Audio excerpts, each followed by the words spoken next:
What if I told you that hidden within one of the oldest books ever written lies the secret code to navigating every major decision you'll ever face? Picture this. A young person stands at a crossroads in the darkness, torn between two voices calling from opposite ends of the street. One promises pleasure, shortcuts, and instant gratification. The other offers something that sounds harder but leads somewhere extraordinary. This exact scene plays out in Proverbs, and it's playing out in your life right now. For centuries, people have treated Proverbs like a collection of random wise sayings, fortune cookie wisdom from an ancient king. But what if it's actually a carefully constructed journey? What if Solomon designed it as a roadmap, guiding you from the foundation of wisdom through the contrasts of daily choices, into practical application, and finally to the crown of a life well lived? Today, you're going to experience Proverbs not as scattered advice, but as an epic story of transformation. You'll walk through its chapters as if discovering a hidden treasure map, where each lesson builds upon the last, revealing a complete system for living that's as relevant today as it was 3,000 years ago. This changes everything. The book opens with Solomon introducing himself. He's the son of David, king of Israel, and he explains why these words exist. In chapter 1, verses 2 through 6, he says these proverbs are to know wisdom and instruction, to perceive the words of understanding, to receive the instruction of wisdom, justice and judgment and equity, to give subtlety to the simple, to the young man knowledge and discretion. Even the wise can hear and increase in learning. But then comes verse 7, the foundation of everything. The fear of the Lord is the beginning of knowledge, but fools despise wisdom and instruction. Then something happens. A voice rises in the streets. Wisdom herself appears as a woman crying out in the city. In verses 20 and 21, she doesn't whisper. She crieth without. She uttereth her voice in the streets. She crieth in the chief place of concourse, in the openings of the gates. In the city she uttereth her words. Wisdom isn't hidden. She's shouting where everyone can hear. What does she say? Verses 22 and 23 record her words. How long, ye simple ones, will ye love simplicity? And the scorners delight in their scorning, and fools hate knowledge. Turn you at my reproof. Behold, I will pour out my spirit unto you. I will make known my words unto you. She's offering everything freely, but there's a problem. People aren't listening. Verses 24 through 28 reveal what happens next. Because I have called and ye refused, I have stretched out my hand and no man regarded, but ye have set at naught all my counsel and would none of my reproof. I also will laugh at your calamity. I will mock when your fear cometh, when your fear cometh as desolation, and your destruction cometh as a whirlwind, when distress and anguish cometh upon you. Then shall they call upon me, but I will not answer. They shall seek me early, but they shall not find me. The window doesn't stay open forever. Why? Verse 29 explains, for that they hated knowledge and did not choose the fear of the Lord. It's a choice. Verses 31 and 32 continue, therefore shall they eat of the fruit of their own way, and be filled with their own devices. For the turning away of the simple shall slay them, and the prosperity of fools shall destroy them. But verse 33 offers hope. But whoso hearkeneth unto me shall dwell safely, and shall be quiet from fear of evil. Chapter 2 shifts to a father speaking with his son. The tone becomes intimate. Verses 1 through 5 lay out a condition. My son, if thou wilt receive my words, and hide my commandments with thee, so that thou incline thine ear unto wisdom, and apply thine heart to understanding, yea, if thou criest after knowledge, and liftest up thy voice for understanding, if thou seekest her as silver, and searchest for her as for hid treasures, then shalt thou understand the fear of the Lord, and find the knowledge of God. Seek wisdom like silver, search for understanding like buried treasure. This isn't casual. Verses 6 through 9 explain the result. For the Lord giveth wisdom, out of his mouth cometh knowledge and understanding. He layeth up sound wisdom for the righteous. He is a buckler to them that walk uprightly. He keepeth the paths of judgment, and preserveth the way of his saints. Then shalt thou understand righteousness, and judgment, and equity, yea, every good path. Verses 10 and 11 describe protection. When wisdom entereth into thine heart, and knowledge is pleasant unto thy soul, discretion shall preserve thee, understanding shall keep thee.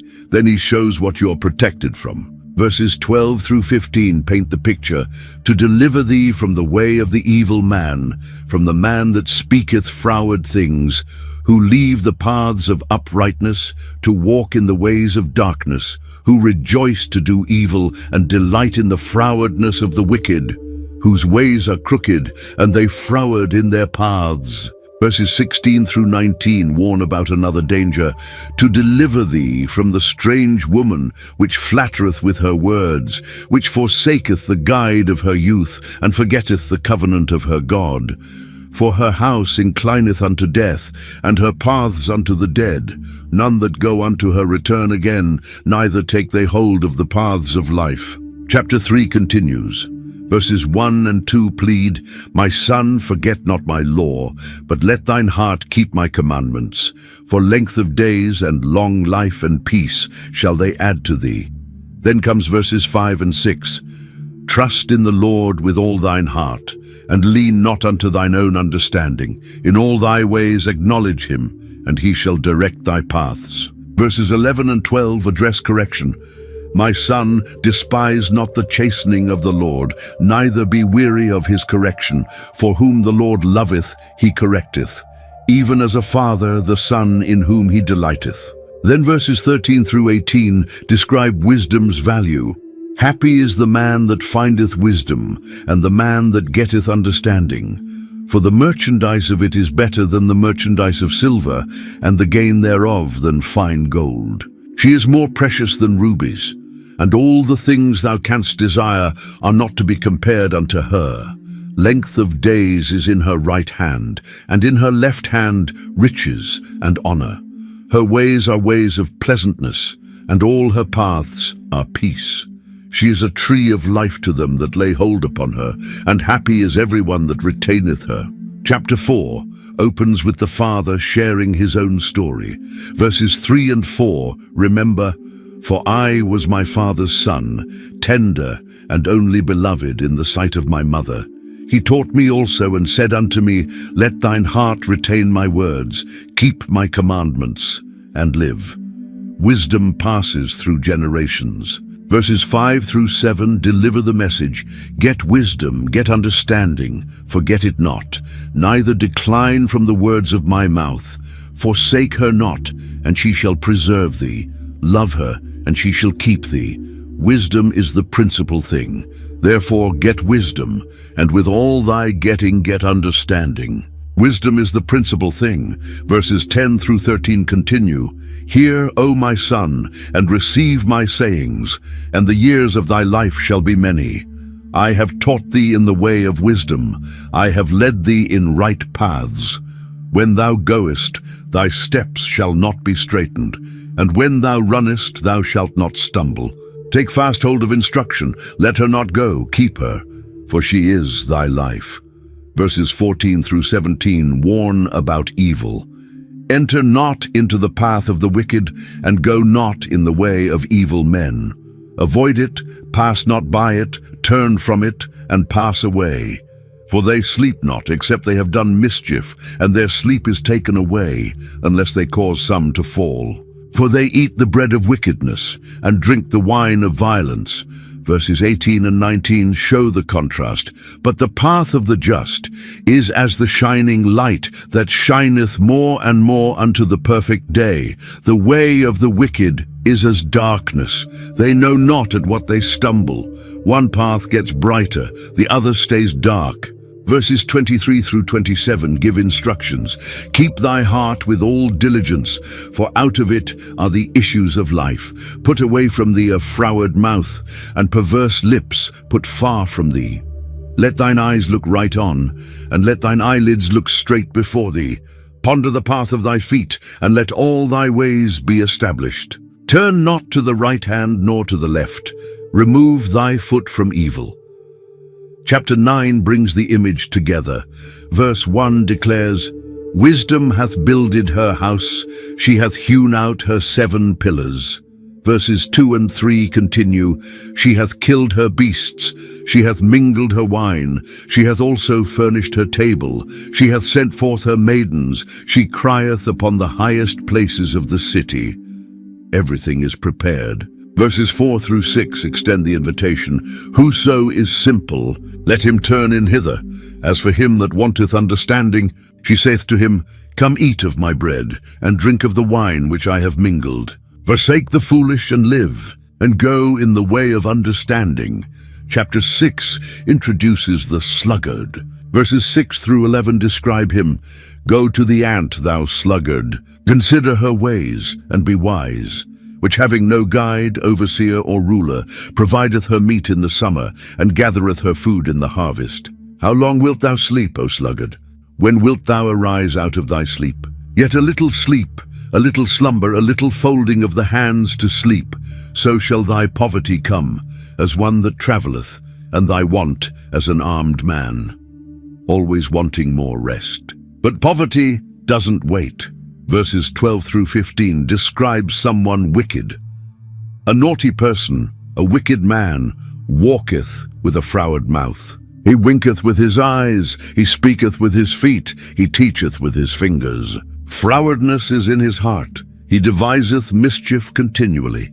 He soweth discord. Therefore shall his calamity come suddenly. Suddenly shall he be broken without remedy. Verses 16 through 19 list what God hates. These 6 things doth the Lord hate, yea, 7 are an abomination unto him, a proud look, a lying tongue, and hands that shed innocent blood, and heart that deviseth wicked imaginations, feet that be swift in running to mischief, a false witness that speaketh lies, and he that soweth discord among brethren. Chapter 5 opens with warning. Verses 1 through 3 say, My son, attend unto my wisdom, and bow thine ear to my understanding, that thou mayest regard discretion, and that thy lips may keep knowledge. For the lips of a strange woman drop as an honeycomb, and her mouth is smoother than oil. Her words sound sweet. Verses 4 and 5 reveal reality. But her end is bitter as wormwood, sharp as a two-edged sword. Her feet go down to death. Her steps take hold on hell. Verses 7 and 8 instruct, Hear me now, therefore, O ye children, and depart not from the words of my mouth. Remove thy way far from her, and come not nigh the door of her house. Verses 9 through 14 explain the cost. Lest thou give thine honor unto others, and thy years unto the cruel, lest strangers be filled with thy wealth, and thy labors be in the house of a stranger. And thou mourn at the last, when thy flesh and thy body are consumed, and say, How have I hated instruction, and my heart despised reproof? And have not obeyed the voice of my teachers, nor inclined mine ear to them that instructed me. I was almost in all evil in the midst of the congregation and assembly. Chapter 7 tells a story. Verses 6 through 9 set the scene. For at the window of my house I looked through my casement, and beheld among the simple ones, I discerned among the youths, a young man void of understanding, passing through the street near her corner. And he went the way to her house, in the twilight, in the evening, in the black and dark night. Verses 10 through 12 describe her. And, behold, there met him a woman with the attire of an harlot, and subtle of heart. She is loud and stubborn. Her feet abide not in her house. Now is she without, now in the streets, and lieth in wait at every corner. Verses 13 through 20 show her strategy. So she caught him, and kissed him, and with an impudent face said unto him, I have peace offerings with me. This day have I paid my vows. Therefore came I forth to meet thee, diligently to seek thy face, and I have found thee. I have decked my bed with coverings of tapestry, with carved works, with fine linen of Egypt. I have perfumed my bed with myrrh, aloes, and cinnamon. Come, let us take our fill of love until the morning. Let us solace ourselves with loves. For the goodman is not at home. He is gone a long journey. He hath taken a bag of money with him, and will come home at the day appointed. Verses 21 through 23 reveal the result. With her much fair speech she caused him to yield. With the flattering of her lips she forced him. He goeth after her straightway, as an ox goeth to the slaughter, or as a fool to the correction of the stocks, till a dart strike through his liver. As a bird hasteth to the snare, and knoweth not that it is for his life. Chapter 8 brings wisdom's voice back. Verses 1 through 3 describe her calling. Doth not wisdom cry, and understanding put forth her voice? She standeth in the top of high places, by the way, in the places of the paths. She crieth at the gates, at the entry of the city, at the coming in at the doors. Verses 12 through 14 reveal her nature. I, wisdom, dwell with prudence, and find out knowledge of witty inventions. The fear of the Lord is to hate evil, pride and arrogancy, and the evil way and the froward mouth do I hate. Counsel is mine, and sound wisdom. I am understanding. I have strength, then comes the revelation. Verses 22 through 31 take us to creation. The Lord possessed me in the beginning of his way, before his works of old. I was set up from everlasting, from the beginning, or ever the earth was. When there were no depths, I was brought forth. When there were no fountains abounding with water. Before the mountains were settled, before the hills was I brought forth. While as yet he had not made the earth, nor the fields, nor the highest part of the dust of the world. When he prepared the heavens, I was there.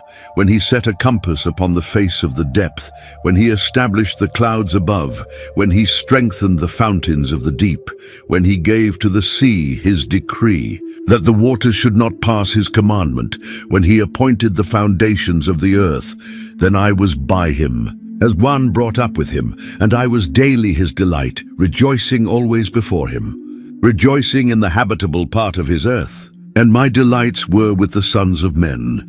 Wisdom existed before creation. She was with God when he made everything. Verses 35 and 36 conclude, For whoso findeth me findeth life, and shall obtain favor of the Lord. But he that sinneth against me wrongeth his own soul. All they that hate me love death. Chapter 9 presents two invitations. Verses 1 through 6 show wisdom's feast. Wisdom hath builded her house, she hath hewn out her 7 pillars, she hath killed her beasts, she hath mingled her wine, she hath also furnished her table, she hath sent forth her maidens, she crieth upon the highest places of the city. Whoso is simple, let him turn in hither. As for him that wanteth understanding, she saith to him, Come eat of my bread, and drink of the wine which I have mingled. Forsake the foolish and live, and go in the way of understanding. Verse 10 repeats the foundation. The fear of the Lord is the beginning of wisdom, and the knowledge of the holy is understanding. Then another voice calls. Verses 13 through 15 introduce her. A foolish woman is clamorous, she is simple, and knoweth nothing. For she sitteth at the door of her house, on a seat in the high places of the city, to call passengers who go right on their ways. Verses 16 and 17 show her message. Whoso is simple, let him turn in hither. And as for him that wanteth understanding, she saith to him, Stolen waters are sweet, and bread eaten in secret is pleasant. Verse 18 reveals the truth. But he knoweth not that the dead are there, and that her guests are in the depths of hell. Chapter 1 showed the consequence of refusal. Verses 26 through 28 warned, I also will laugh at your calamity. I will mock when your fear cometh. When your fear cometh as desolation, and your destruction cometh as a whirlwind. When distress and anguish cometh upon you, then shall they call upon me, but I will not answer. They shall seek me early, but they shall not find me. The window closes. When disaster strikes, they'll cry out, but wisdom won't respond. Why? Verse 29 explains, For that they hated knowledge, and did not choose the fear of the Lord. It was their choice. They heard the call, but rejected it. Verses 30 and 31 continue, They would none of my counsel, they despised all my reproof. Therefore shall they eat of the fruit of their own way, and be filled with their own devices. They'll taste the result of their decisions. Verse 32 states it plainly, "For the turning away of the simple shall slay them, and the prosperity of fools shall destroy them. Even success becomes poison for fools." Chapter 5 illustrated this. Verses 12 and 13 captured the final moment. "And say, how have I hated instruction, and my heart despised reproof, and have not obeyed the voice of my teachers, nor inclined mine ear to them that instructed me." He sees the truth too late. Chapter 6, verse 15 showed another end. "Therefore shall his calamity come suddenly. Suddenly shall he be broken without remedy." No warning, just sudden destruction. Chapter 7, verses 22 and 23 painted it clearly. "He goeth after her straightway, as an ox goeth to the slaughter, or as a fool to the correction of the stocks, till a dart strike through his liver, as a bird hasteth to the snare, and knoweth not that it is for his life. He walks toward death without knowing, until it's over." The foundation has been laid. The choice is presented. Chapter 10 begins a new section. These aren't long teachings anymore. They're short, sharp contrasts. Verse 2 cuts straight to the point. "Treasures of wickedness profit nothing, but righteousness delivereth from death." You can pile up wealth through wrong means, but it won't save you when death comes. Righteousness does what money can't. Verse 15 shows the double edge of wealth. The rich man's wealth is his strong city. The destruction of the poor is their poverty. Wealth creates security. Poverty creates vulnerability. But verse 16 reveals what matters more. "The labor of the righteous tendeth to life, the fruit of the wicked to sin." What you do with what you have determines where it leads. Verse 22 delivers one of the most powerful statements in all of Proverbs. "The blessing of the Lord, it maketh rich, and he addeth no sorrow with it." Real wealth comes from God's blessing. And when it does, there's no pain attached. No guilt, no sleepless nights. No relationships destroyed in the process. Chapter 11 continues the contrast. Verse 4 repeats the theme. "Riches profit not in the day of wrath, but righteousness delivereth from death." When judgment comes, money becomes worthless. Only righteousness matters. Verse 18 shows the difference in how wealth comes. "The wicked worketh a deceitful work, but to him that soweth righteousness shall be a sure reward."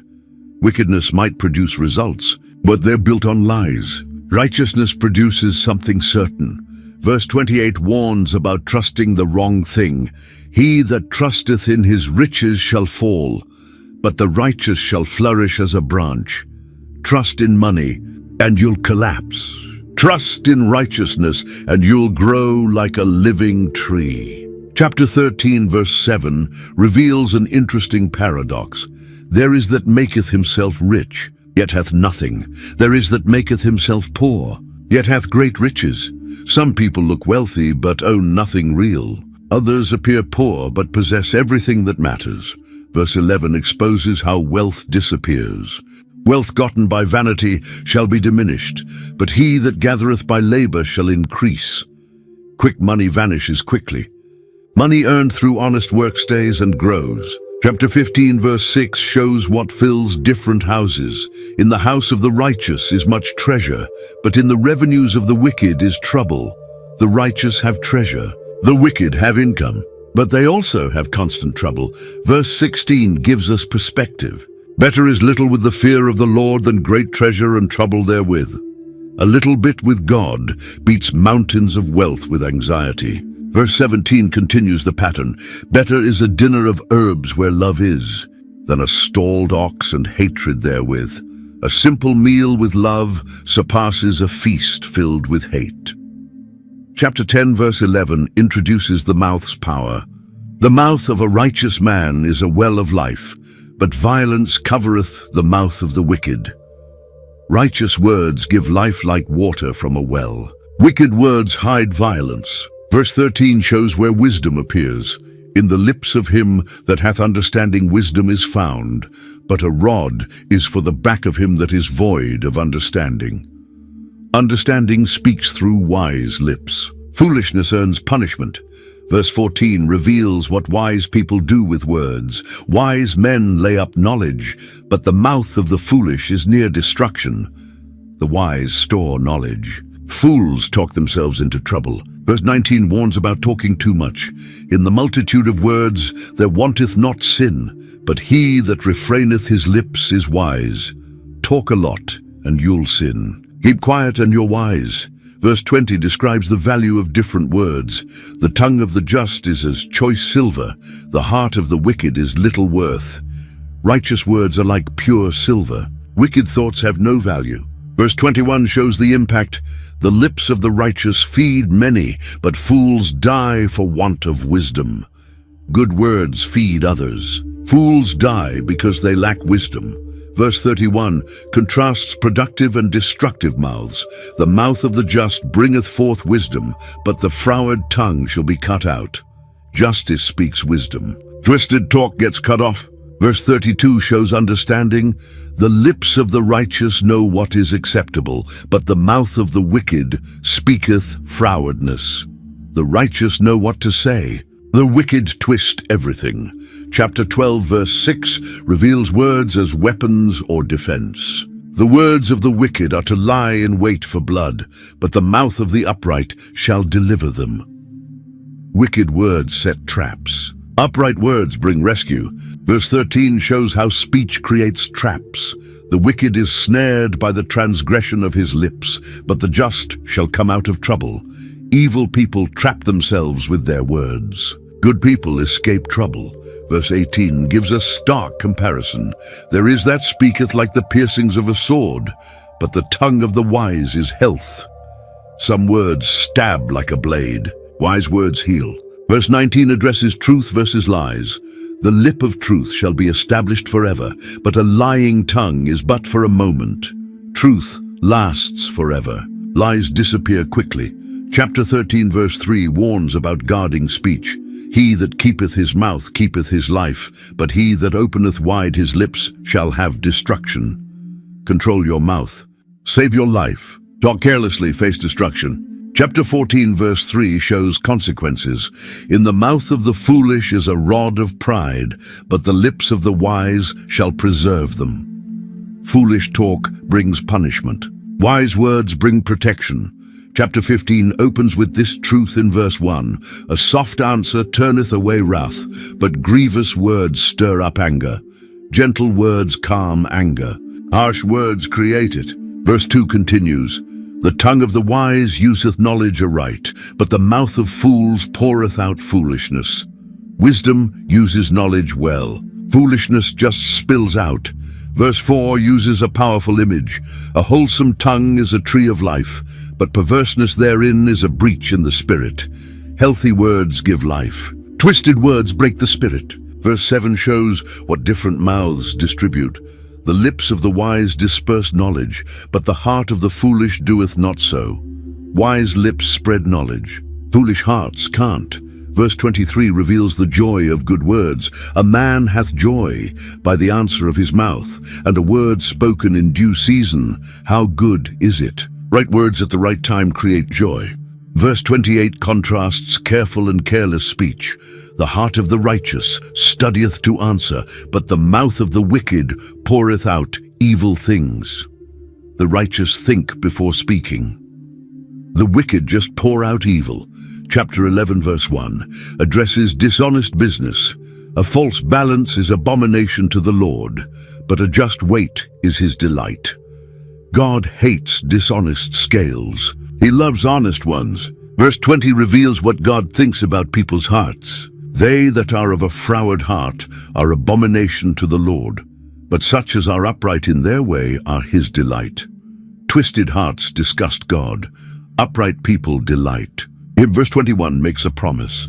Though hand join in hand, the wicked shall not be unpunished, but the seed of the righteous shall be delivered. Even if wicked people work together, they won't escape. But the righteous and their children will be saved. Chapter 12 verse 2 shows God's favor and condemnation. A good man obtaineth favor of the Lord, but a man of wicked devices will he condemn. Good people receive favor. Schemers receive judgment. Chapter 15, verse 3 reveals God's constant watch. The eyes of the Lord are in every place, beholding the evil and the good. God sees everything, everywhere, both evil and good. Verse 8 shows what God accepts and rejects in worship. The sacrifice of the wicked is an abomination to the Lord, but the prayer of the upright is his delight. Wicked people's offerings disgust God. Upright prayers delight him. Verse 9 continues the contrast. The way of the wicked is an abomination unto the Lord, but he loveth him that followeth after righteousness. God hates how the wicked live. He loves those who chase righteousness. Verse 11 shows nothing is hidden. Hell and destruction are before the Lord. How much more than the hearts of the children of men? If God sees into death itself, he certainly sees into human hearts. Verse 26 reveals God's perspective on thoughts. The thoughts of the wicked are an abomination to the Lord, but the words of the pure are pleasant words. Evil thoughts disgust God. Pure words please him. Verse 29 shows who God hears. The Lord is far from the wicked, but he heareth the prayer of the righteous. God distances himself from the wicked, but he listens when the righteous pray. Chapter 11, verse 2 delivers a clear warning. When pride cometh, then cometh shame, but with the lowly is wisdom.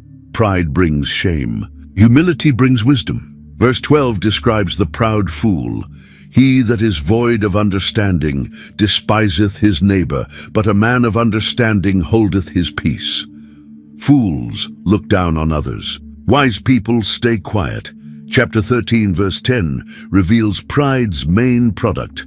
Only by pride cometh contention, but with the well-advised is wisdom. Pride creates fights. Wisdom comes from taking advice. Chapter 14, verse 16 shows the difference in how people handle danger. A wise man feareth and departeth from evil, but the fool rageth and is confident. Wise people fear danger and avoid it. Fools rage with false confidence. Chapter 15, verse 25 shows God's response to pride. The Lord will destroy the house of the proud, but he will establish the border of the widow. God tears down the proud. He protects the helpless. Verse 33 establishes the order. The fear of the Lord is the instruction of wisdom, and before honor is humility. Fear God, learn wisdom. Humility comes before honor. Chapter 10, verse 3 shows God's provision. The Lord will not suffer the soul of the righteous to famish, but he casteth away the substance of the wicked. God won't let the righteous starve. He destroys what the wicked own. Verse 7 addresses legacy. The memory of the just is blessed, but the name of the wicked shall rot. People remember the righteous with blessing. The wicked are forgotten or cursed. Verse 9 contrasts security and fear. He that walketh uprightly walketh surely, but he that perverteth his ways shall be known. Walk straight, walk safely. Twist your path, get exposed. Verse 24 and 25 show different futures. The fear of the wicked it shall come upon him, but the desire of the righteous shall be granted. As the whirlwind passeth, so is the wicked no more. But the righteous is an everlasting foundation.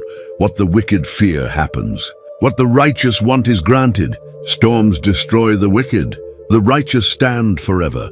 Verse 28 describes different expectations. The hope of the righteous shall be gladness, but the expectation of the wicked shall perish. The righteous have hope that leads to joy. The wicked expect things that never come. Verse 30 gives permanence to the righteous. The righteous shall never be removed, but the wicked shall not inhabit the earth. The righteous stay. The wicked get removed. Chapter 11, verse 3 shows internal guidance. The integrity of the upright shall guide them, but the perverseness of transgressors shall destroy them. Integrity guides. Corruption destroys. Verse 5 and 6 describe different paths. The righteousness of the perfect shall direct his way, but the wicked shall fall by his own wickedness. The righteousness of the upright shall deliver them, but transgressors shall be taken in their own naughtiness. Righteousness directs and delivers.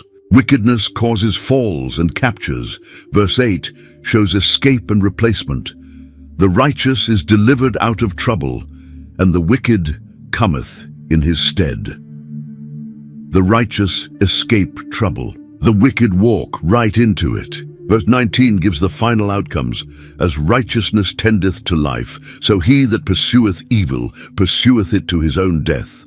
Righteousness leads to life. Evil leads to death. Chapter 12, verse 3 addresses foundations. A man shall not be established by wickedness, but the root of the righteous shall not be moved. Wickedness can't establish anything lasting. Righteousness creates immovable roots. Verse 7 shows permanence. The wicked are overthrown and are not, but the house of the righteous shall stand. The wicked get knocked down and disappear. The righteous house stands. Verse 21 promises protection. There shall no evil happen to the just, but the wicked shall be filled with mischief. No evil will reach the just. The wicked get filled with trouble. Chapter 13, verse 6 shows protection through righteousness. Righteousness keepeth him that is upright in the way, but wickedness overthroweth the sinner. Righteousness protects. Wickedness destroys. Verse 9 contrasts light and darkness. The light of the righteous rejoiceth, but the lamp of the wicked shall be put out. The righteous shine with joy. The wicked go dark.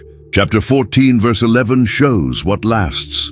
The house of the wicked shall be overthrown, but the tabernacle of the upright shall flourish. Wicked houses collapse. Upright homes thrive. Verse 32 reveals where refuge is found. The wicked is driven away in his wickedness, but the righteous hath hope in his death.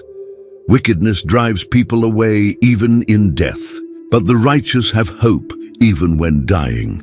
Chapter 13, verse 24 addresses parental discipline directly. He that spareth his rod hateth his son, but he that loveth him chasteneth him betimes. Refusing to discipline means hating your child. Loving your child means correcting them early. This isn't about anger or abuse. It's about love expressed through boundaries. Chapter 14, verse 26 shows what fear of God creates in families. In the fear of the Lord is strong confidence, and his children shall have a place of refuge. When parents fear God, it creates security. Their children find safety. Subtopic 7, the economics of character, chapter 10, verse 4, establishes the basic principle. He becometh poor that dealeth with a slack hand, but the hand of the diligent maketh rich. Lazy hands create poverty. Hardworking hands create wealth. Verse 5 shows timing matters. He that gathereth in summer is a wise son, but he that sleepeth in harvest is a son that causeth shame. Work when it's time to work. Sleep during harvest, and you shame your family.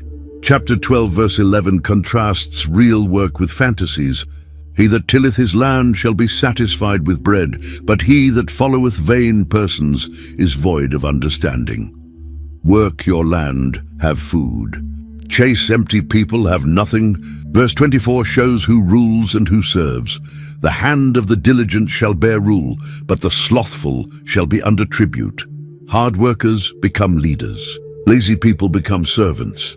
Verse 27 reveals something about lazy people. The slothful man roasteth not that which he took in hunting, but the substance of a diligent man is precious. Lazy people don't even finish what they start. They catch something but won't cook it. Diligent people's possessions are valuable because they maintain them. Chapter 13, verse 4 describes the sluggard's frustration. The soul of the sluggard desireth, and hath nothing, but the soul of the diligent shall be made fat.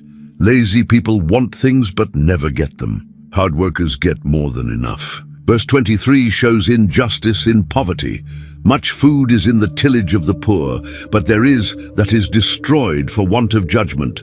Poor people's land could produce plenty, but lack of wisdom destroys their chances. Chapter 14, verse 4 presents an economic choice. Where no oxen are, the crib is clean, but much increase is by the strength of the ox. No animals means no mess, but it also means no harvest. You need to invest in tools and accept the work they create. Verse 23 separates work from talk. In all labor there is profit, but the talk of the lips tendeth only to penury. All work produces profit. All talk produces poverty. Chapter 11 verse 9 shows how words affect communities. An hypocrite with his mouth destroyeth his neighbor, but through knowledge shall the just be delivered. Hypocrites destroy people with words. Knowledge saves the just. Verse 13 addresses gossip. A tale-bearer revealeth secrets, but he that is of a faithful spirit concealeth the matter. Gossips expose secrets. Faithful people keep them. Chapter 12 verse 26 describes choosing friends. The righteous is more excellent than his neighbor, but the way of the wicked seduceth them. The righteous person provides better influence, but wicked ways seduce people away. Chapter 13 verse 20 warns about companions. He that walketh with wise men shall be wise, but a companion of fools shall be destroyed. Walk with the wise, become wise. Hang out with fools, get destroyed. Chapter 14 verse 7 gives practical advice. Go from the presence of a foolish man, when thou perceivest not in him the lips of knowledge. When you realize someone has no knowledge, leave. Don't stay around them. Verse 20 reveals a harsh reality. The poor is hated even of his own neighbor, but the rich hath many friends. Poverty drives people away. Wealth attracts them. It's not right, but it's real. Verse 21 shows what's actually good. He that despiseth his neighbor sinneth, but he that hath mercy on the poor, happy is he. Looking down on others is sin. Showing mercy to the poor creates happiness. Chapter 15 verse 17 returns to the value of love over wealth in relationships. Better is a dinner of herbs where love is, than a stalled ox and hatred therewith. Simple food with love beats a feast with hate. Chapter 16 verse 10 establishes the king's authority. A divine sentence is in the lips of the king. His mouth transgresseth not in judgment. The king speaks with divine authority. His judgments carry weight. Verse 12 shows what keeps a throne secure. It is an abomination to kings to commit wickedness, for the throne is established by righteousness. Kings who do evil disgust themselves. Only righteousness keeps a throne standing. Verse 13 reveals what kings value. Righteous lips are the delight of kings, and they love him that speaketh right. Kings appreciate honest speech. They love people who tell the truth. Verse 14 warns about royal anger.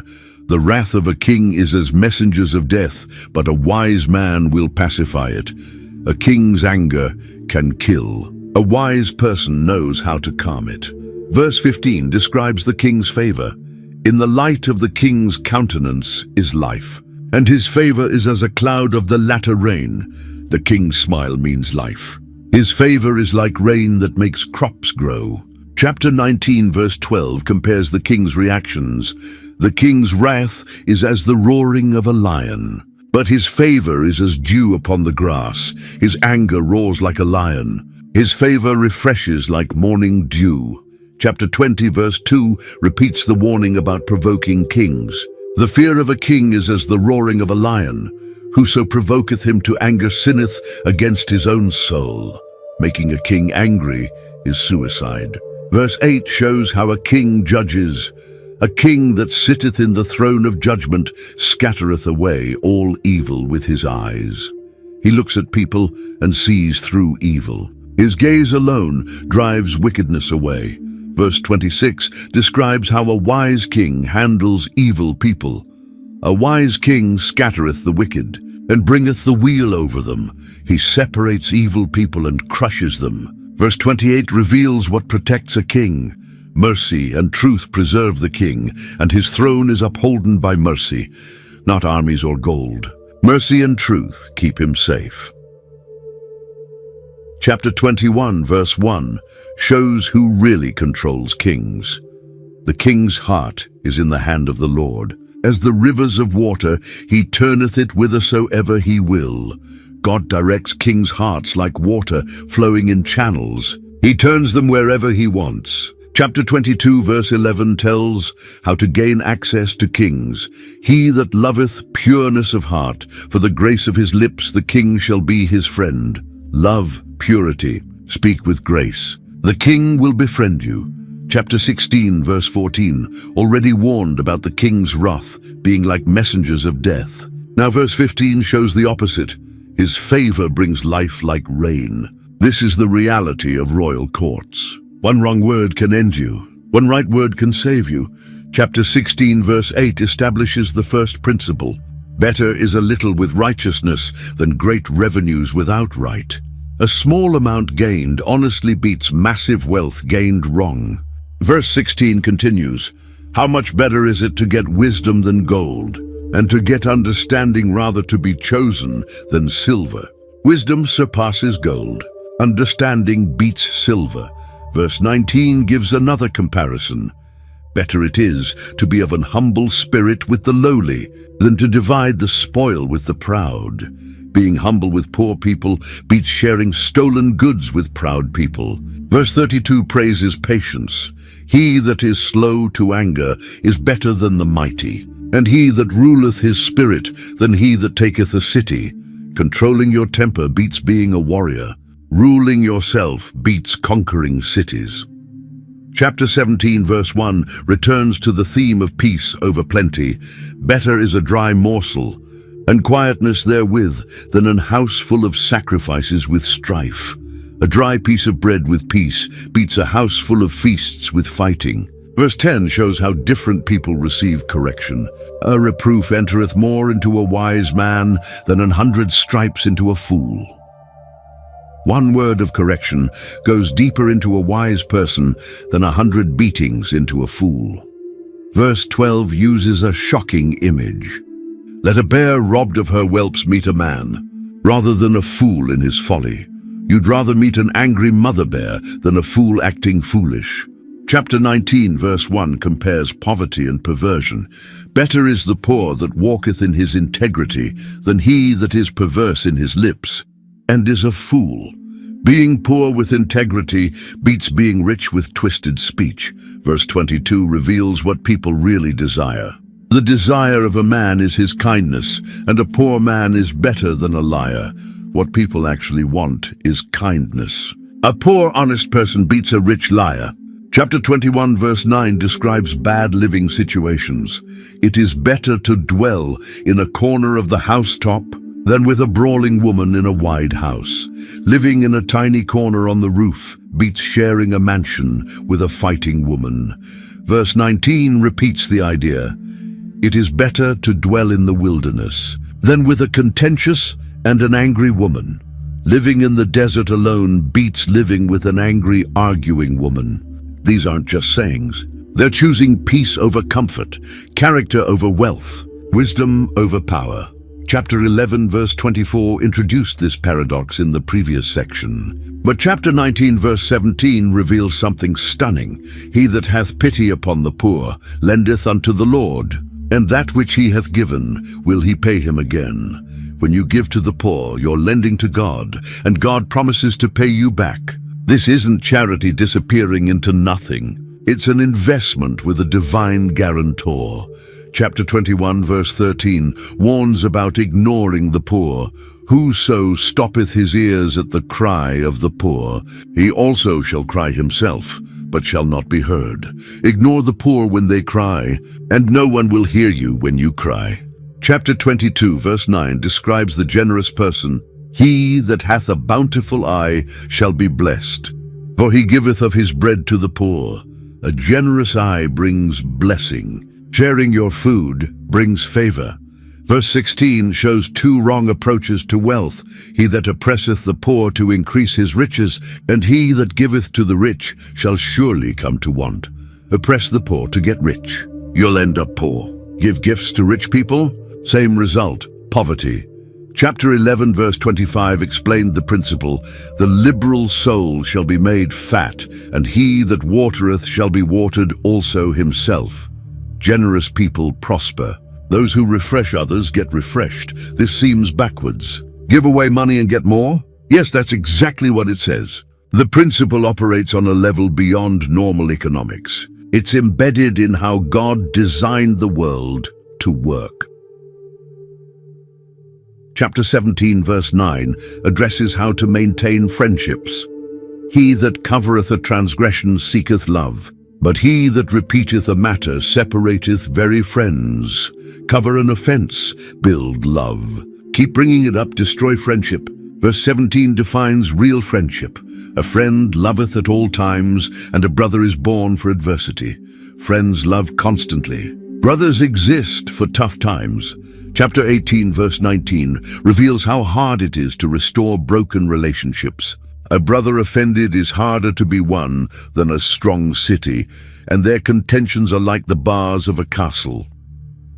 Offend a brother, and winning him back is harder than conquering a fortified city.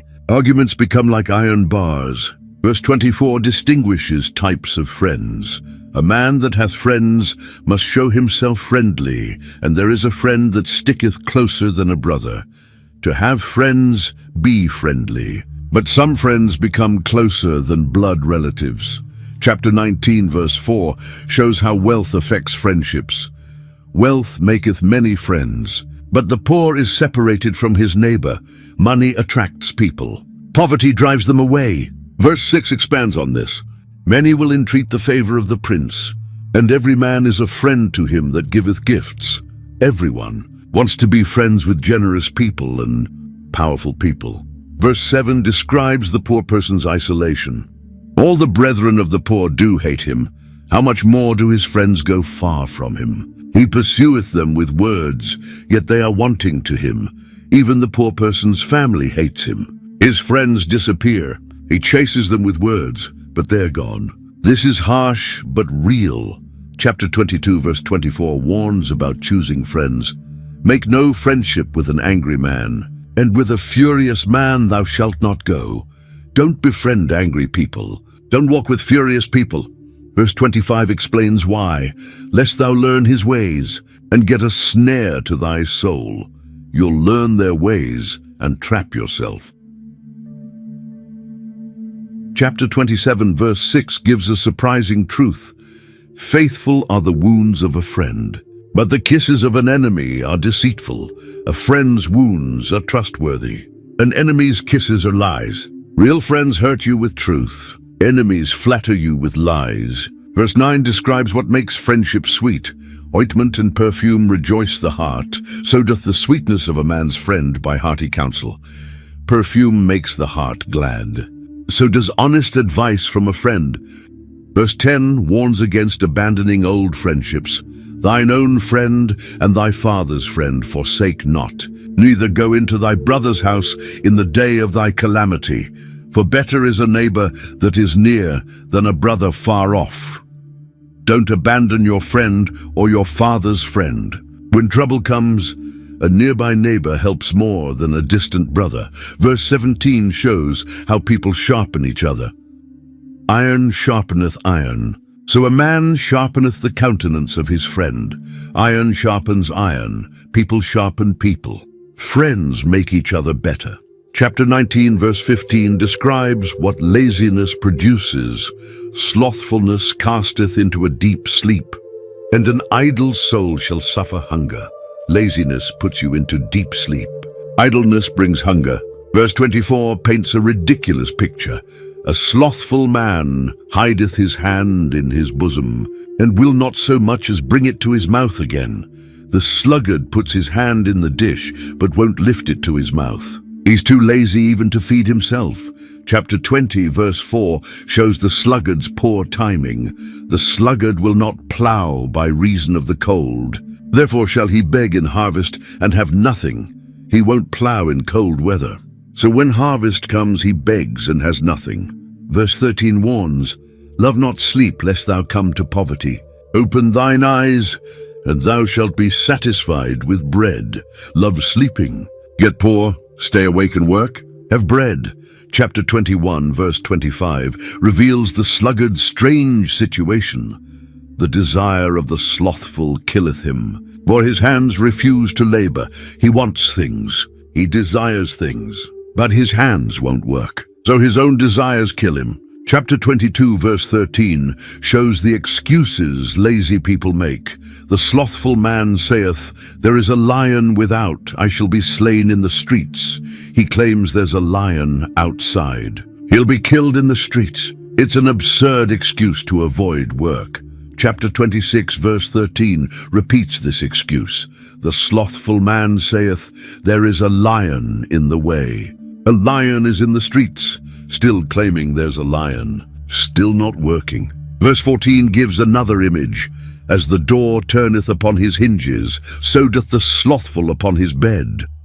A door swings on hinges. A sluggard turns over in bed. Back and forth, never going anywhere. Verse 15 returns to the image from chapter 19. The slothful hideth his hand in his bosom. It grieveth him to bring it again to his mouth. He puts his hand in the dish, but lifting it to his mouth is too much work. It grieves him. It's too hard. Verse 16 shows the sluggard's delusion. The sluggard is wiser in his own conceit than 7 men that can render a reason. He thinks he's smarter than 7 wise men. This is the final stage, complete self-deception. Chapter 20, verse 1 opens with a warning. Wine is a mocker, strong drink is raging, and whosoever is deceived thereby is not wise. Wine mocks you. Strong drink rages. Anyone fooled by alcohol isn't wise. Chapter 21, verse 17 connects drinking to poverty. He that loveth pleasure shall be a poor man. He that loveth wine and oil shall not be rich. Love pleasure. Stay poor. Love wine? Never get rich. Chapter 23 brings the fullest warning. Verses 29 and 30 ask searching questions. Who hath woe? Who hath sorrow? Who hath contentions?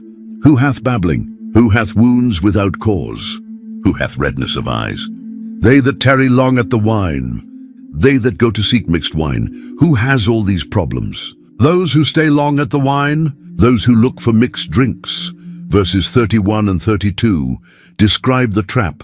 Look not thou upon the wine when it is red, when it giveth his colour in the cup, when it moveth itself aright. At the last it biteth like a serpent, and stingeth like an adder. Don't look at wine when it's red and sparkling, when it looks appealing in the cup, because at the end it bites like a snake and stings like a viper. Verses 33 through 35 describe what happens to the drunk person. Thine eyes shall behold strange women, and thine heart shall utter perverse things. Yea, thou shalt be as he that lieth down in the midst of the sea, or as he that lieth upon the top of a mast. They have stricken me, shalt thou say, and I was not sick. They have beaten me, and I felt it not. When shall I awake? I will seek it yet again. You see strange things. You say perverse things. You feel like you're lying in the middle of the ocean or on top of a ship's mast. People hit you, but you don't feel it. And when you wake up, you just want more. This is addiction described 3,000 years ago. The loss of control, the physical consequences, the inability to stop even when it's destroying you.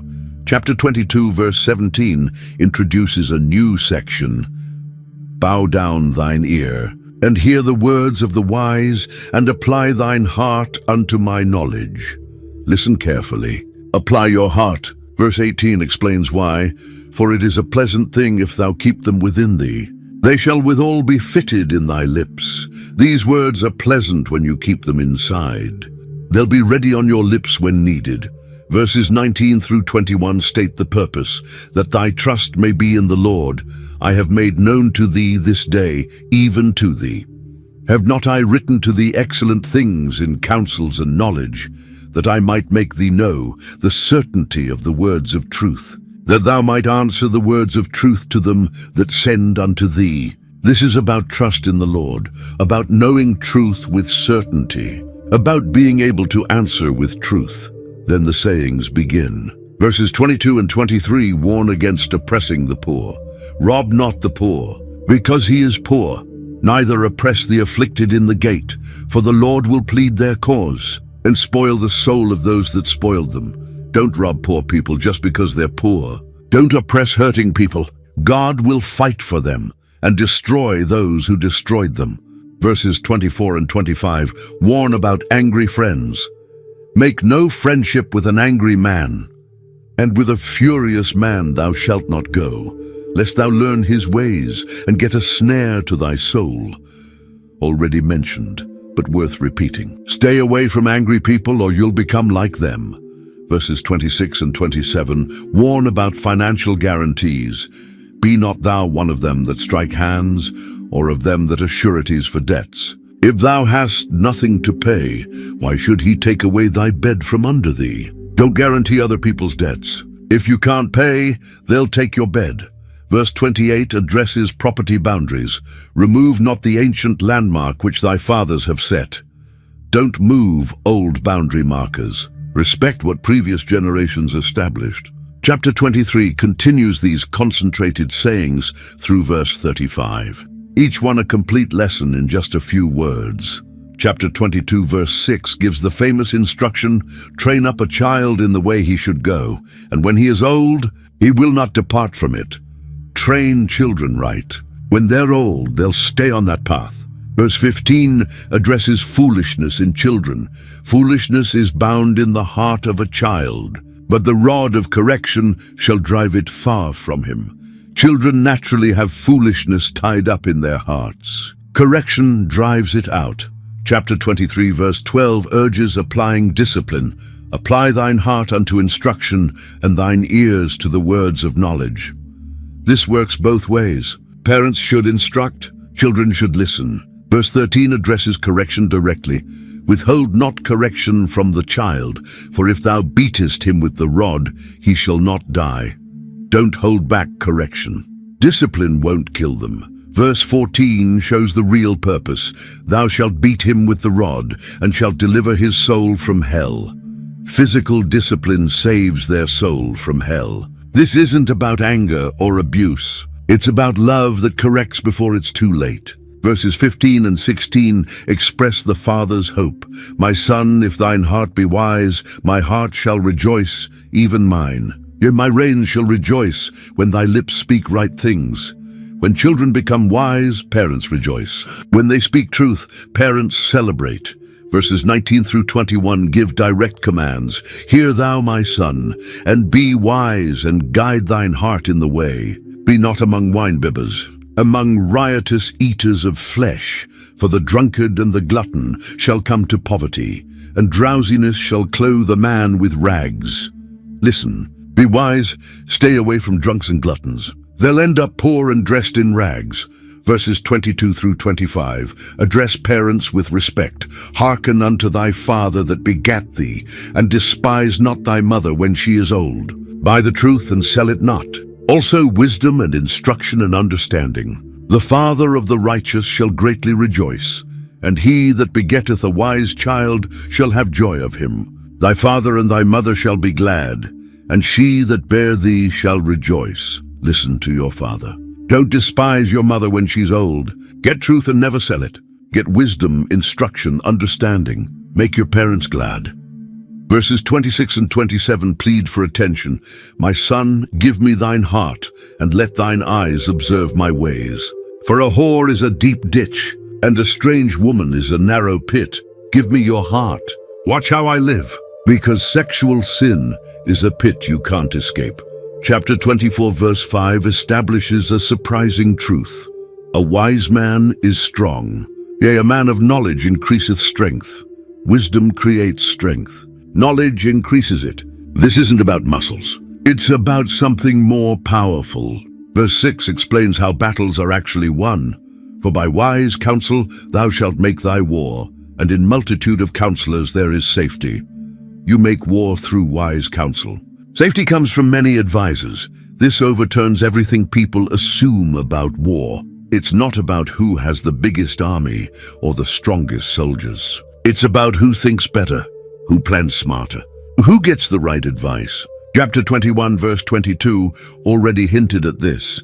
A wise man scaleth the city of the mighty, and casteth down the strength of the confidence thereof. One wise person can climb into a mighty city and destroy what they trust in. Wisdom defeats strength. Chapter 20, verse 18 showed the principle, every purpose is established by counsel, and with good advice make war. Plans succeed through counsel. Wars are won through good advice. This applies everywhere: business, relationships, life decisions. Strategic thinking beats brute force every time. Chapter 25, verse 1 introduces a new section. These are also Proverbs of Solomon, which the men of Hezekiah, king of Judah, copied out. King Hezekiah's officials collected more of Solomon's Proverbs. This happened hundreds of years after Solomon died. His wisdom was so valuable, they kept searching for more. Verse 2 opens with God and kings. It is the glory of God to conceal a thing, but the honor of kings is to search out a matter. God's glory is in hiding things. A king's honor is in finding them. God conceals mysteries. Kings investigate them. Both bring glory, but in opposite ways. Verse 3 describes royal mystery, the heaven for height, and the earth for depth, and the heart of kings is unsearchable. You can't measure the height of heaven or the depth of earth. You can't search out what's in a king's heart. Verse 4 uses a metallurgy image. Take away the dross from the silver, and there shall come forth a vessel for the finer. Remove impurities from silver, and the metal worker can make something valuable. Verse 5 applies this to government. Take away the wicked from before the king, and his throne shall be established in righteousness. Remove wicked people from the king's presence, and his throne stands firm through righteousness. Verses 6 and 7 give advice for approaching royalty. Put not forth thyself in the presence of the king, and stand not in the place of great men. For better it is that it be said unto thee, Come up hither, than that thou shouldest be put lower in the presence of the prince, whom thine eyes have seen. Don't promote yourself before the king. Don't stand where great people stand. Better to be invited up than pushed down. Verse 11 describes perfectly timed words. A word fitly spoken is like apples of gold in pictures of silver. The right word at the right time is like gold apples in silver settings. Beautiful and valuable. Verse 12 shows the value of correction. As an earring of gold and an ornament of fine gold, so is a wise reprover upon an obedient ear. A wise person correcting someone who listens is like gold jewelry, precious and attractive. Chapter 25, verse 27 warns about self-promotion. It is not good to eat much honey, so for men to search their own glory is not glory. Too much honey makes you sick. Searching for your own glory isn't glorious. Chapter 27, verse 2 makes it explicit. Let another man praise thee, and not thine own mouth. A stranger, and not thine own lips. Let others praise you, not your own mouth. A stranger, not your own lips. Verse 21 describes a strange way to defeat enemies. If thine enemy be hungry, give him bread to eat. And if he be thirsty, give him water to drink. For thou shalt heap coals of fire upon his head, and the Lord shall reward thee. Feed your enemy, give him water. This puts burning coals on his head, and God rewards you for it. This is warfare through kindness. Chapter 26, verse 28, reveals what flattery really does. A lying tongue hateth those that are afflicted by it, and a flattering mouth worketh ruin. A lying tongue hates the people it hurts. A flattering mouth creates destruction. Flattery isn't kindness, it's a weapon. Chapter 27, verse 5 contrasts open rebuke with hidden love. Open rebuke is better than secret love. Better to correct someone openly than to love them secretly without helping them. Verse 14 shows how blessing can become cursing. He that blesseth his friend with a loud voice, rising early in the morning, it shall be counted a curse to him. Bless your friend too loudly too early, and it becomes a curse. Even good things done wrong become bad. Chapter 28, verse 23, confirms the value of honest correction. He that rebuketh a man afterwards shall find more favor than he that flattereth with the tongue. Rebuke someone, and you'll eventually find more favor than if you flattered them. Chapter 29, verse 5 warns directly, a man that flattereth his neighbor spreadeth a net for his feet. Flattery is a trap. You're spreading a net for someone to fall into. Chapter 24, verses 30 through 34, tell a story about observation. I went by the field of the slothful, and by the vineyard of the man void of understanding. And lo, it was all grown over with thorns, and nettles had covered the face thereof, and the stone wall thereof was broken down. Then I saw and considered it well. I looked upon it and received instruction. Yet a little sleep, a little slumber, a little folding of the hands to sleep. So shall thy poverty come as one that travelleth, and thy want as an armed man. The observer walks past a lazy person's field. Thorns everywhere, weeds covering everything. The wall broken down. He looks carefully and learns a lesson. A little more sleep, and poverty comes like a traveller or an armed man. Chapter 27, verse 23, urges careful management. Be thou diligent to know the state of thy flocks, and look well to thy herds. Know your flock's condition. Watch your herds carefully. Verse 24 explains why. For riches are not forever, and doth the crown endure to every generation. Wealth doesn't last forever. Crowns don't pass automatically to every generation. Verses 25 through 27 describe agricultural cycles. The hay appeareth, and the tender grass sheweth itself, and herbs of the mountains are gathered. The lambs are for thy clothing, and the goats are the price of the field. And thou shalt have goats' milk enough for thy food, for the food of thy household, and for the maintenance for thy maidens. Hay appears, grass grows, mountain herbs get gathered, lambs provide clothing, goats buy fields. Goat milk feeds your household and servants. This is practical wisdom about managing resources. Chapter 28, verse 19 returns to the basic principle. He that tilleth his land shall have plenty of bread, but he that followeth after vain persons shall have poverty enough. Work your land, have bread. Chase empty people, have poverty. Chapter 30, verse 25 points to small creatures as teachers. The ants are a people not strong, yet they prepare their meat in the summer. Ants aren't strong, but they prepare food in summer. They plan ahead. Chapter 30, verse 1 introduces a new voice, the words of Agur the son of Jakeh, even the prophecy.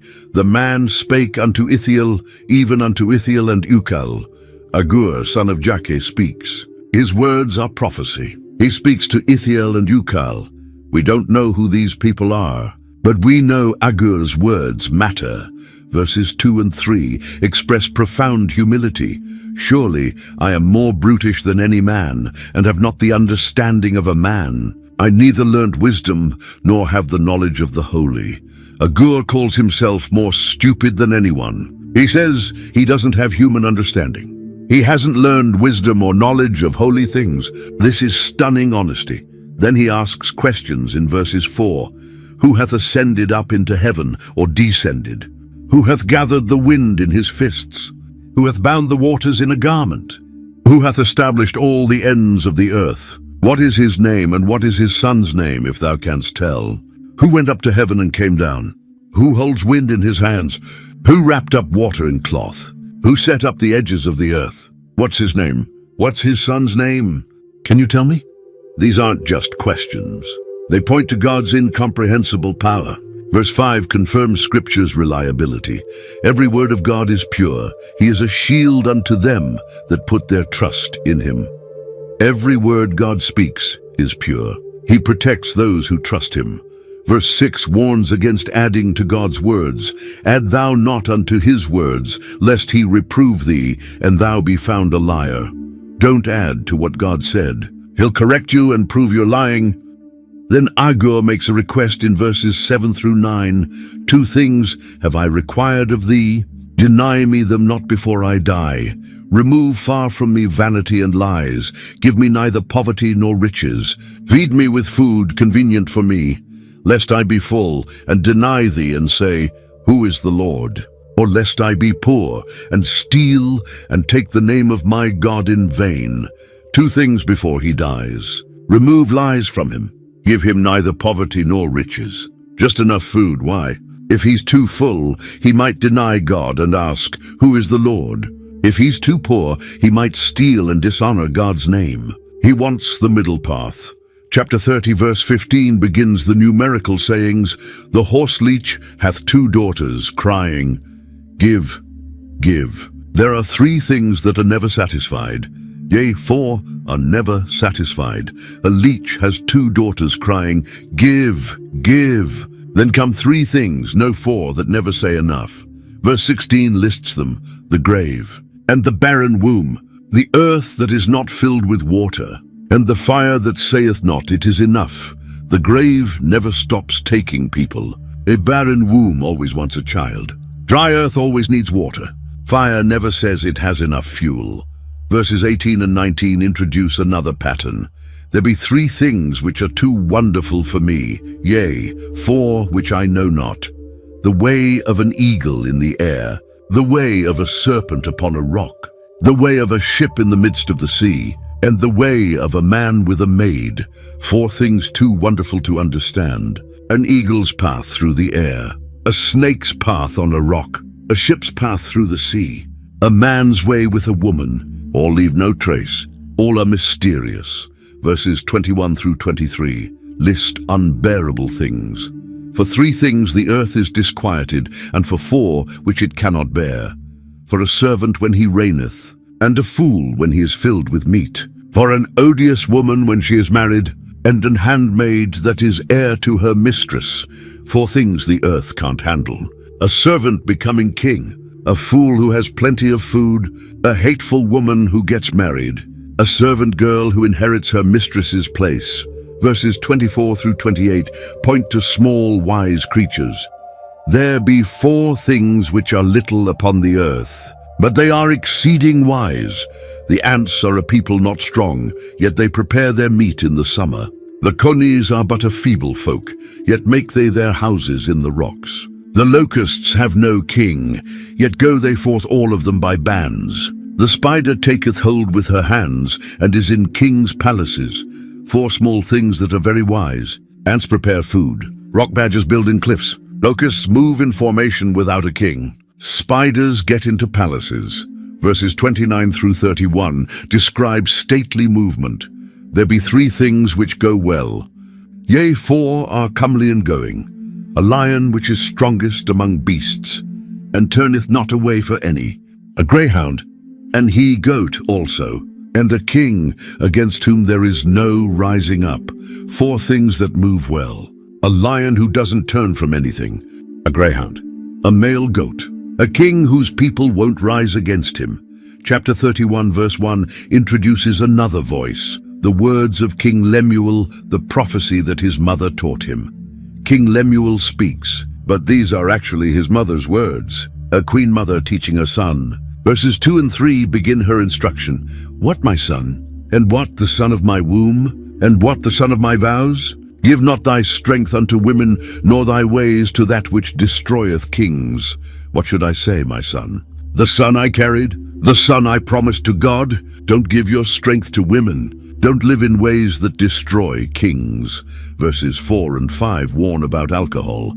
"It is not for kings, O Lemuel, it is not for kings to drink wine, nor for princes strong drink, lest they drink and forget the law, and pervert the judgment of any of the afflicted." Kings shouldn't drink wine. Princes shouldn't drink strong alcohol. They might forget the law. They might judge wrongly against hurting people. Verses 6 and 7 suggest, "Who should drink, give strong drink unto him that is ready to perish, and wine unto those that be of heavy hearts. Let him drink and forget his poverty, and remember his misery no more. Give alcohol to people about to die. Give wine to people with heavy hearts. Let them drink and forget their poverty and misery."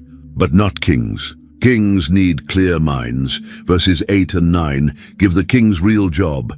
"Open thy mouth for the dumb in the cause of all such as are appointed to destruction. Open thy mouth, judge righteously, and plead the cause of the poor and needy. Speak for those who can't speak. Defend those appointed to destruction. Judge righteously, fight for the poor and needy." This is what kings exist for. Chapter 31 verse 10 asks a question. "Who can find a virtuous woman? For her price is far above rubies. Who can find a capable wife? She's worth more than rubies." Verse 11 shows her husband's trust. The heart of her husband doth safely trust in her, so that he shall have no need of spoil. Her husband trusts her completely. He doesn't need to take from others. Verse 12 describes her consistency. She will do him good and not evil all the days of her life. She does good for him, not evil, every day of her life. Verses 13 through 19 show her work. She seeketh wool and flax, and worketh willingly with her hands. She is like the merchant's ships. She bringeth her food from afar. She riseth also while it is yet night, and giveth meat to her household, and a portion to her maidens. She considereth a field, and buyeth it.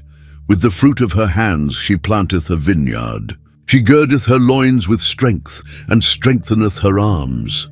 She perceiveth that her merchandise is good. Her candle goeth not out by night. She layeth her hands to the spindle, and her hands hold the distaff. She works with wool and flax willingly. She brings food from far away like merchant ships. She gets up before dawn to feed her household and servants. She looks at a field, buys it, and plants a vineyard with her earnings. She strengthens herself. She knows her merchandise is good. Her lamp stays lit at night. She works with spindle and distaff. Verses 20 through 27 continue. She stretcheth out her hand to the poor. She reacheth forth her hands to the needy. She is not afraid of the snow for her household, for all her household are clothed with scarlet. She maketh herself coverings of tapestry. Her clothing is silk and purple. Her husband is known in the gates, when he sitteth among the elders of the land. She maketh fine linen and selleth it, and delivereth girdles unto the merchant. Strength and honor are her clothing, and she shall rejoice in time to come. She openeth her mouth with wisdom, and in her tongue is the law of kindness. She looketh well to the ways of her household, and eateth not the bread of idleness. She helps the poor and needy. She doesn't fear snow, because everyone has warm clothes. She makes beautiful things for herself, silk and purple. Her husband is respected at the city gates among the elders. She makes linen and sells it. She sells belts to merchants. She wears strength and honor. She'll rejoice in the future. She speaks with wisdom. Kindness is in her words. She watches over her household. She doesn't eat the bread of laziness. Verses 28 through 31 conclude, her children arise up and call her blessed. Her husband also, and he praiseth her. Many daughters have done virtuously, but thou excellest them all. Favor is deceitful, and beauty is vain. But a woman that feareth the Lord, she shall be praised. Give her of the fruit of her hands, and let her own works praise her in the gates. Her children call her blessed. Her husband praises her. Many women do well, but she surpasses them all. Charm is deceptive, beauty is empty. But a woman who fears the Lord deserves praise. Give her the reward she earned. Let her works speak for her publicly. If this journey through Proverbs opened your eyes to something you'd never seen before, do two things. First, hit that subscribe button. We're breaking down the Bible in ways that make ancient wisdom come alive for today. Second, share this video with someone who needs to hear it. A friend making hard decisions. A family member at a crossroads. Someone who thinks the Bible is boring. Show them that God's word is sharper, clearer, and more relevant than they ever imagined. Wisdom is still calling. The choice is still yours, and the invitation is still open.